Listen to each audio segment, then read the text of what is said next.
নিরামিষের দিন আমরা ঘরে অনেকেই ধোকার ডালনা বানিয়ে থাকি। যাতে ঝটপট করে ধোকা বানানো যায় তার জন্য আমরা বাইরে থেকে ভালো কোম্পানির প্রিমিক্স কিনে আনি, কিন্তু আজকে আমি আপনাদেরকে ঘরেই প্রিমিক্স বানিয়ে দেখাবো। এর জন্য আমি নিলাম একটা কড়াইটা খুব ভালো করে গরম করে তাতে দিয়ে দিলাম 1.5 কাপ মতো ছোলার ডাল। এখানে আমি একটু বেশি পরিমাণে ছোলার ডাল নিয়েছি, কারণ আমি এটাকে কিছুটা প্রিজার্ভ করে রাখবো। এবার ছোলার ডালটা ভালো করে খালি কড়াইতে নেড়েচেড়ে নেব। যখন ছোলার ডালের কালারটা সামান্য পরিবর্তন হবে এবং সুন্দর একটা গন্ধ বেরোবে, তখন একটা গ্রাইন্ডার জারে আমি এটাকে নিয়ে নেব। আর তার মধ্যে দিয়ে দেবো কিছু মশলা। এর মধ্যে দিলাম আমি হলুদ গুঁড়ো, জিরের গুঁড়ো, পরিমাণ মতো লবণ এবং স্বাদ মতো চিনি, সুজি দিলাম, ময়দা এবং চালের গুঁড়ো, আর দিলাম আমি বেসন, আর কিছুটা পরিমাণ দিলাম আমি হিং, আর কিছুটা দিলাম আমি দারচিনি পাউডার এবং শুকনো আদার পাউডার। সবগুলো চামচের সাহায্যে খুব ভালো করে মিশিয়ে নিলাম। তারপরে গ্রাইন্ডার জারটা দিয়ে আমি ভালো করে সবগুলো গ্রাইন্ড করে নিলাম। এইভাবে গ্রাইন্ড করার পর আমি এটাকে একটা পাত্রের মধ্যে ঢেলে দিলাম, আর তার উপরে ছড়িয়ে দিলাম কিছুটা কালো জিরে এবং মৌরি। সবগুলো ভালো করে একবার মিশিয়ে নিলাম। এবার কিছুটা আমি রান্না করব আর কিছুটা আমি প্রিজার্ভ করে রাখবো। এইভাবে আপনারা প্রিজার্ভ করে রাখতে পারেন মাসখানেকের জন্য। যখন দরকার হবে তখনই বের করে এরমভাবে ভিজিয়ে আপনারা ধোকার ডালনা রান্না করে নিতে পারেন। এবার আমি বাকি গুঁড়োটার মধ্যে পরিমাণ মতো জল মিশিয়ে রেখে দিলাম কিছুটা ভিজিয়ে রাখার জন্য। তারপরে একটা কড়াইয়ের মধ্যে তেল দিয়ে তার মধ্যে ডুমো ডুমো করে আলু কেটে সেগুলো নুন হলুদ দিয়ে ভালো করে লাল লাল করে ভেজে নিলাম। ধোকার ডালনায় ইচ্ছে করলে আপনারা আলুর ব্যবহার নাও করতে পারেন। এখানে আমি আলু দিয়েছি, আপনারা নাও দিতে পারেন।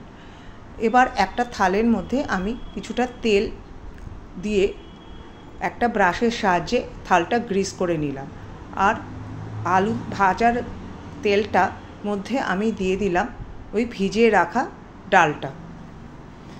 এবার ডালটা খুব ভালো করে নেড়েচেড়ে নিলাম। যখন এই ডালটা কড়াই গা ছাড়তে শুরু করবে তখন বুঝতে হবে যে এটা ধোকার জন্য রেডি হয়ে গেছে।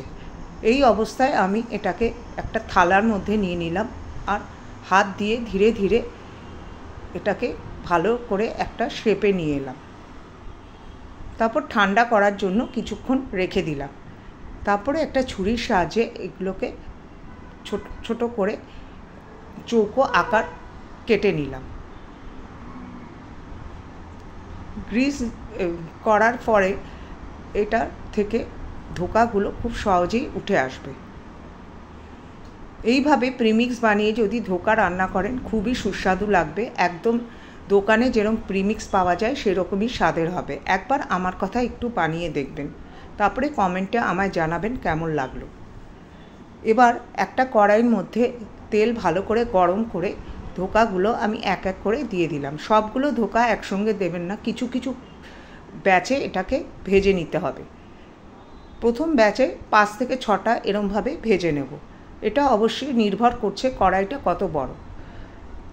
এবার উল্টে পাল্টে ভালো করে ভেজে আমি একটা পাত্রে এগুলোকে তুলে রাখলাম। তারপর আবার দ্বিতীয় ব্যাচটা এইভাবেই একইভাবে ভেজে নিলাম। এইভাবে আলু আর ধোকাগুলো ভেজে নিলাম। এবার যে তেলটা অবশিষ্ট রয়েছে তার মধ্যে দিয়ে দিলাম আমি তেজপাতা, একটা শুকনো লঙ্কা আর কিছু জিরে। সবগুলো নেড়ে চেড়ে একটু ভাজা ভাজা হলে তার মধ্যে দিয়ে দিলাম আমি কিছুটা আদা বাটা, আর তার মধ্যে কিছু মশলা গুলে আমি দিয়ে দিলাম। মশলাগুলোর মধ্যে রয়েছে জিরের গুঁড়ো, লঙ্কার গুঁড়ো, কাশ্মীরি লঙ্কার গুঁড়ো এবং হলুদ, স্বাদ মতো লবণ এবং স্বাদ মতো চিনি। সবগুলো ভালো করে যখন তেল কষে গিয়ে তেল ছাড়তে শুরু করবে তখন তার মধ্যে দিয়ে দিতে হবে টমেটোর পিউরি, আর দিয়ে দিতে হবে 2টো কাঁচা লঙ্কা।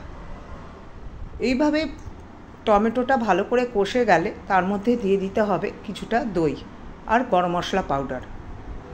দিয়ে দিতে হবে কিছুটা কসুরি মেথিও। সবগুলো ভালোভাবে কষে গেলে, তেল ছাড়তে শুরু করলে তার মধ্যে কিছুটা জল আমি এর মধ্যে দিয়ে দেব, আর ভেজে রাখা আলুগুলো ওর মধ্যে ছেড়ে দেব। যতক্ষণ আলুটা ভালো করে ঝোলের মধ্যে সিদ্ধ হচ্ছে ততক্ষণে আমি এলাচ আর দারচিনি থেতো করে নিলাম। জল এরবার আমি আর জল দেব না, কিছুটা দুধ এর মধ্যে ঢেলে দেব। যতটা পরিমাণ আপনারা ঝোল লাগবে সেই আন্দাজে আপনি দুধটা দেব। এইবার সবগুলো ফুটতে শুরু করলে তার মধ্যে ধোকাগুলো এক এক করে সাজিয়ে দেব, আর দিয়ে দেব গরম মশলার গুঁড়ো, থেতো করে রাখা গরম মশলাটা, আর লাস্টে দিয়ে দেব ঘি। এইভাবে তৈরি হয়ে গেল ধোকার ডালনা। এটা রুটি, পরোটা, পোলাও যে কিছুর সঙ্গে খুব ভালো লাগে। দেখা হবে পরের রেসিপিতে। ততক্ষণ